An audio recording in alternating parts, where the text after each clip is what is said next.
You're watching the 11th Hour Report with Archie McDowd. Good evening, and welcome to the 11th Hour Report. Over the next 3 episodes, we will be looking at America's newly legalized drug, lysergic acid diethylamide, or LSD. In recent years, the drug has become increasingly popular, having become much more readily available. One of the main contributors to this availability was Ken Kesey and his Merry Pranksters.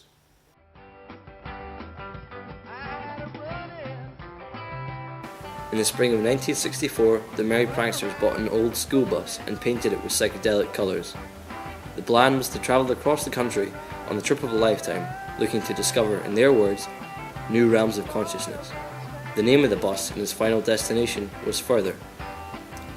They claimed to be the world's first psychedelic movement, hosting drug-fueled parties known as acid tests. These tests featured the use of LSD as well as music. As part of the trip experience, Ken Kesey ran a pirate radio station known as furtherradio, which was broadcasted from the bus to the wearers of radio hats that were put crudely together and distributed in limited quantities by the pranksters.